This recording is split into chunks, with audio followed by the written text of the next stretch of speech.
I grew up in the North End, around 19th and 82nd, and but I went to Roosevelt. So at lunchtime, my boyfriend and I would very often come down to the Ave, or at least go to 65th, where there was a music store there, and we could listen to records. So we'd go in and listen to records, and he knew everything about music, so we'd listen to, The Rite of Spring, and then go back to class. And then after school, everybody went down to the Ave. We'd go to Leo's, which was, it's next door to where the Bartels is now. And they had great hamburgers. And then we'd pass Dolly McAssey's, this strange little women's clothing store that had models, mannequins with huge poochy cheeks, So, and then there was the bookstore, and we'd spend a lot of time in the bookstore, or go on down to Jim Bates's university music shop, where you could also listen to music. So, we just sort of hung around. Nobody had any money. Sometimes, when I got to college, we'd go to the Coffee Corral, which is now on 41st, where there's an Indian food restaurant there now, but the Coffee Corral was just great. So we'd get a cup of hot hot water, and put ketchup in it, and a little salt and pepper, and then that would be tomato soup. Arlie, the woman who ran the place, was really nice. As long as we didn't get loud, she let us get away with murder. Well, the Ave was quieter. You didn't have this sort of Telegraph Hill in Berkeley kind of thing, where instead of, there used to be stores that were 20 or 30 feet wide, and now they're maybe 10 feet wide, and there's, T-shirt junk and record junk, and a lot of small fast food places, and there were no runaway kids. There was no dope. There was no prostitution. I mean, wherever it wasn't on the Ave, and it was absolutely white. It was boringly, blindingly white. In fact, one of my roommates in college had a friend that she'd gone to Lincoln High School with her, and she was invited over to lunch, and so she took a couple of us with her.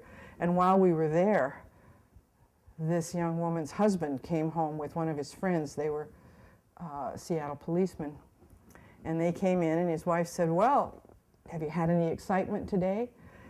And without any hesitation or anything, he said, "Yeah, we saw two niggers above the canal, so we shook them down. They won't make that mistake again."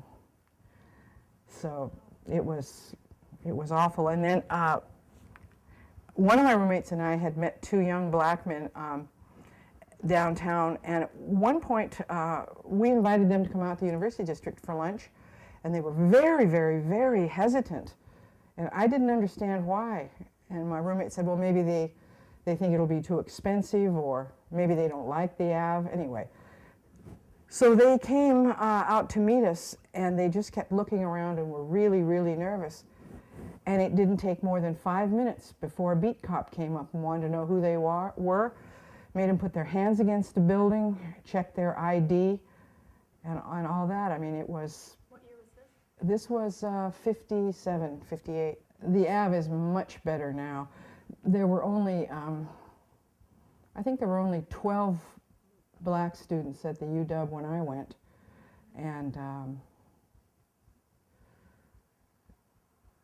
it's so much better now. I mean,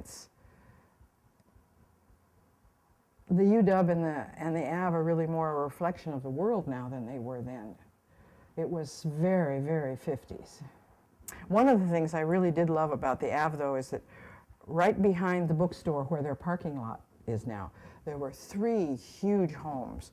They probably were originally mansions. And But now they were broken into a series of just individual rooms. And there was a John in the hall on each floor. And they were called Cockroach, Anthill, and Spider. And the rumor was that a dentist who worked in the dental school owned the buildings. He must have got a fortune in rent from them. But if you were under 21 and one of these addresses went on your residence information, the university would say you can't live there. But it was great. I mean, the parties that went on there, and I think the thing I miss most about the late 50s on the Ave is the folk singing. You know, we'd go to the Blue Moon. I had fake ID. And so I started going to the Moon when I was about 17. And, you know, I'd come in with a group and split to the back and hide in the women's john until someone had ordered a pitcher. And then I'd come out, and once they saw you were drinking, they'd figure somebody else had, you know. But after the Moon closed, every Friday and Saturday night we'd go to someone's home and then just spend the rest of the night singing folk songs. And there was always someone who played the guitar very, very well. And they'd sing a few of their favorite songs, and we'd all join in. And of course there was, you know, a lot of wine drinking and some pot smoking and a lot of necking, and, you know, it was pretty grubby, but it was wonderful. And there was just, there was really a sense of community. But again, it was pure white. I remember the first time I saw a black man in the Blue Moon. His name was Leon Dumas, and he was really charming. He was a wonderful guy. He'd worked all over the world, and he just wouldn't take disrespect from anyone. So he didn't get any disrespect. And when my younger brother came back from a couple of years of traveling abroad, he couldn't get used to life. After a couple of weeks, he called me and wanted to go to the Moon, and we sat there. And my brother, who's 6'4", he just burst into tears, and he said, "Look across the street." And there was a used car lot across from the Moon. And he said, "There are more light bulbs in strings around that used car lot than in any village I visited on all my trips." He said, "The waste and the rudeness." He said, I don't know what to do." And I saw Leon, and I went over and I said, "Leon, my brother is really having a problem with getting used to being back." And Leon said, "I know." And he came over and introduced himself very heartily and sat down. And within a couple minutes, they were just deep into conversation. And Leon kept my brother with him for 2 or 3 days. And at the end of that, my brother was just ready to go again. He enrolled at Western Washington. He went to Fairhaven. And, but Leon really saved his life.